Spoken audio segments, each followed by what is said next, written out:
What's up everyone? Welcome back and thanks for checking out today's video. This video should be a fairly short video because today we're not going to be installing a new part on the Jeep. Instead, we're going to be testing and reviewing a new accessory item that I just acquired. This accessory item is not necessarily designed specifically for a Jeep. It is actually intended to work on many different vehicles. For myself, I feel that this item is a must-have for anybody who is doing any type of traveling or adventuring with their vehicle. The reason I feel is a must-have is because this item is a Plan B item, because it is typically not an item that you're using on a daily basis.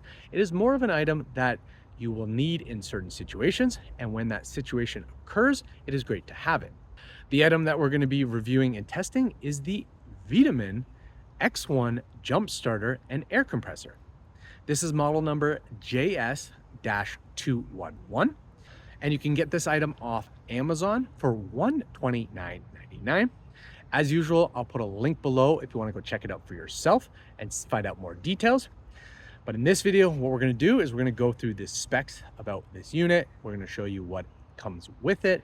We're going to show you how it works, and then I'll give my overall thoughts and opinions.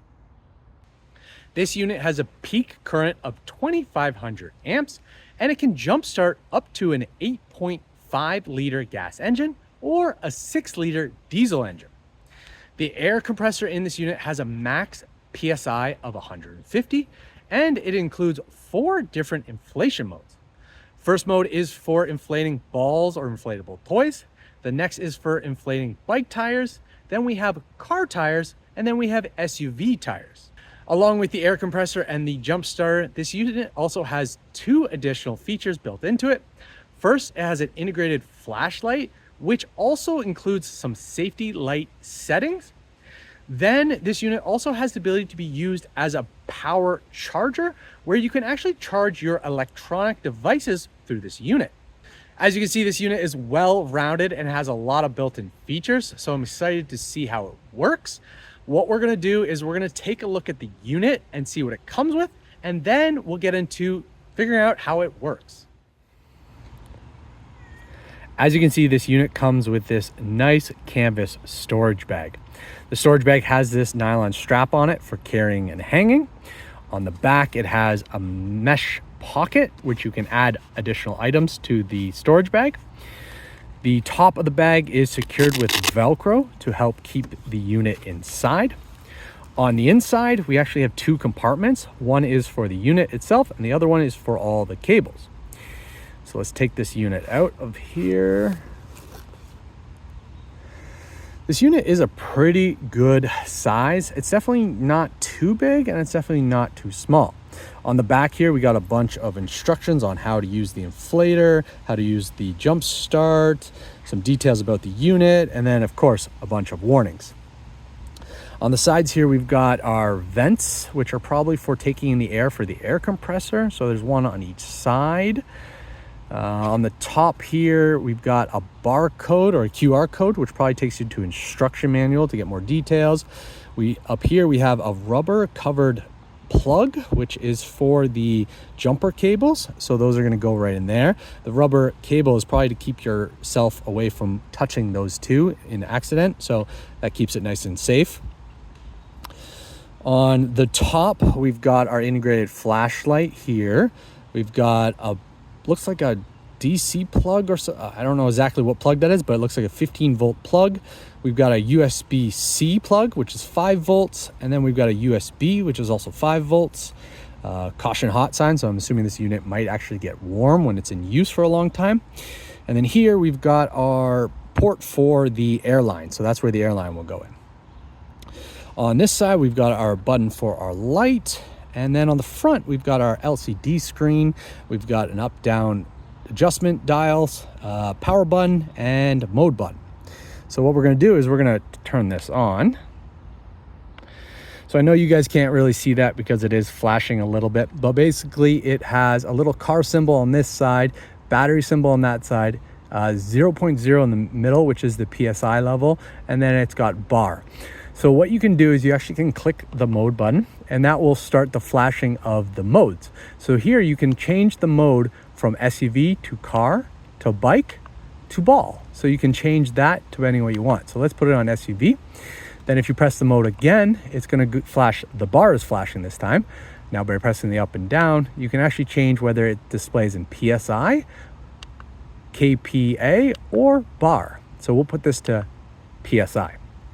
And then the next thing is if you press that, you can actually set the PSI for what you want it to go to. So say I want it to go to 34. Let's put the tires at 34.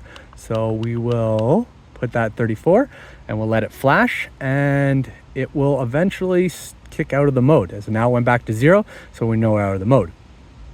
To turn the compressor on, all we have to do is press the power button. So you just press it like this and then turn it off again. On the side here, we've got our light. So if we press that power button, you can see the light turns on there. If you press it again, we got our flashing red strobe light. And if we press it one more time, we actually get a flashing SOS signal. Press it again, it turns off. To turn the unit off, you actually have to press and hold this down and it will turn itself off. So that's the unit itself. So now let's take a look at the components. So first component we have a USB-C. So you can USB to C or C to USB, whatever you need to do. So we have that.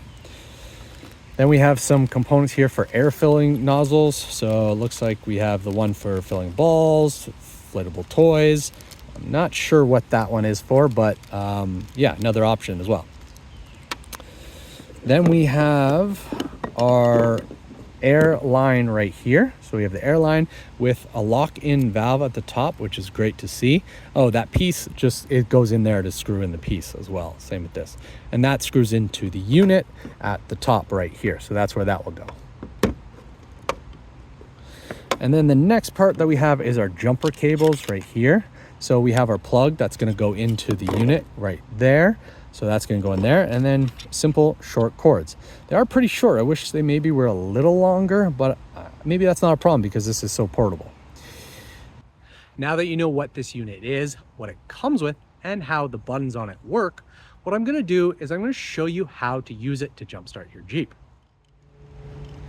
So the first thing we need to do is attach the jumper cables to the box. What we're gonna do is we're simply gonna go to the side here where it says jumper cables. We're gonna pull that rubber cover back. That's where you'll see the plug. You're gonna take the jumper cables and plug it in. Should be fairly straightforward. Big side goes in the big side, little side in the little side. The big side is the negative and the little side is the positive. So just slide that in. Now we just need to connect it to the car. So negative goes to negative, black to black, red to red. Before you fire it up, you need to check the indication lights on the base of the jumper cables to confirm that everything is set up correctly. As you can see, there are two words on that piece. One says correct and the other one says reverse. When the LED is lit green under correct, that means that you have everything set up correctly and you're ready to fire up the vehicle. If that light is blinking green, that actually means that the battery in the vehicle is extremely low and you need more power.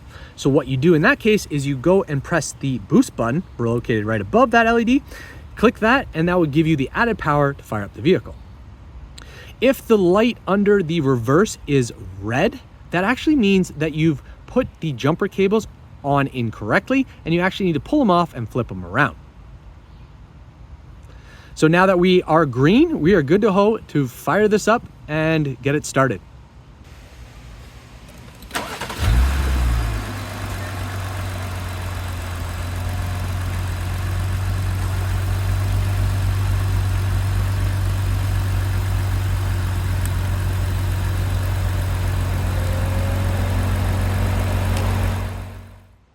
Now that you know how to use this to jump your car in the event that your battery is dead, I'm now going to show you how to use it to put air into your tires.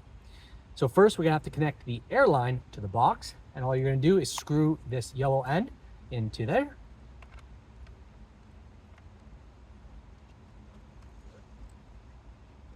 Once it's tight, we're then going to connect this end to the wheel. And all you have to do is push it on and then turn the lever down. So then once we have that, we're then going to turn on the device. We can see it's reading 28. So what we're going to do is we're actually going to hit manual. We're going to make sure it's flashing the car. Then we're going to make sure it's on PSI. We're going to click it again to get to the pressure. We're then going to set that to 34. And then all we have to do is press power. Again, there we go.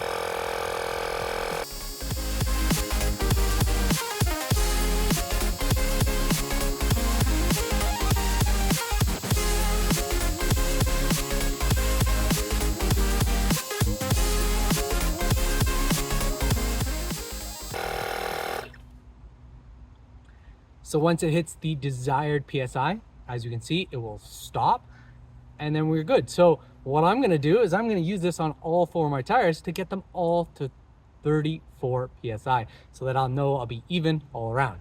So I'll go ahead and do that and then we can come back to wrap this video up. So guys, before I wrap up this video, I do wanna let you know my overall thoughts and opinions about this product. Overall, I think it is a really good product, but it might not be the best. The reason I say that is because there's a few things that it does really well, and then there's a few things that it could do better. I'm also saying that because I don't have a lot of experience with this device, because the last jump starter that I've used was actually the size of a 20-gallon pail, and it was something you just stored in your garage. It wasn't this portable device that you can bring along with you. So I really don't have the experience to give you a most accurate comparison of this, and I also know that there are a lot of these online, so this might not be the best. But that being said, I do think that this is a really good unit, and I would recommend it based on my experience that I'm using it. Also, because I recently was online looking at this on Amazon, I realized that they had it on sale for $80. And if you can buy this for $80, I highly recommend this because it's a way better deal than it at its regular price of $129.99. A couple of things I really like about this device are the fact that it's the perfect plan B in the event that your battery on your vehicle dies. The reason I say that is because in the past, what I would have had to do is go and get my jumper cables, flag someone down, ask them to help me, then attach the cords to their vehicle, making sure not to break anything on theirs, and then fire it up. Where with this, I have the ability to simply do it by myself and get on the road right away, which is also great because in the event that I'm by myself and there is no one around, this is a way better solution than waiting for someone to show up with jumper cables. Another thing I really like about this is the fact that you can charge extra devices with this.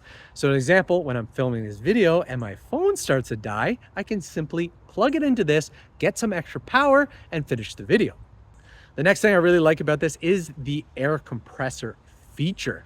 I love that it has all the different modes, so you can have different presets in there, but I also like the fact that it has the setting where you can set the PSI to what you want it to do and then just turn it on and it will stop when it gets there. The reason I like that is because even though I have air suspension with air tank on my vehicle, the process to fill up the tires is still very manual and you can't get an accurate number. And that's why all my tires were different numbers before I got this thing and was able to set them all to 34. So the issues that I have with this product are very minor, and the only reason I'm really mentioning them is hopefully in the future they can be improved for the next generation of this model. The first one has to do with the buttons. So the buttons on this are very sensitive and they are highly likely to turn on accidentally. As you can see, the light turned on, which turned on the screen. This happens in the case. So what I would really like is for this unit to have some type of locking device on the buttons to prevent it from turning on accidentally and draining the battery. The reason I know this is because one time it was in the back of the truck and it was moving around, and the next thing I knew, I heard this. And you can see how easily that compressor turned on, and I knew that was draining, so I actually had to pull over to turn it off. The next issue I have has to do with the length of the jumper cables. As you saw when I was showing you how to set this up to jump your vehicle, I actually had to lay this on top of the battery, or at least very close, where if the jumper cables had been a little bit longer, I could have easily just sat it on top of my fender. Small thing, but definitely a little thing that could be improved. Overall, guys, these issues were very, very minor, and it would not prevent me from purchasing. So I do recommend this product, especially if you can purchase for $80. As I mentioned before, I'll put a link below if you want to go pick it up for yourself. If you guys have any questions or comments, feel free to post them below and I'll do the best to answer them. As usual, please make sure to like, subscribe, and share. And guys, keep evolving, and we'll see you guys on the next video.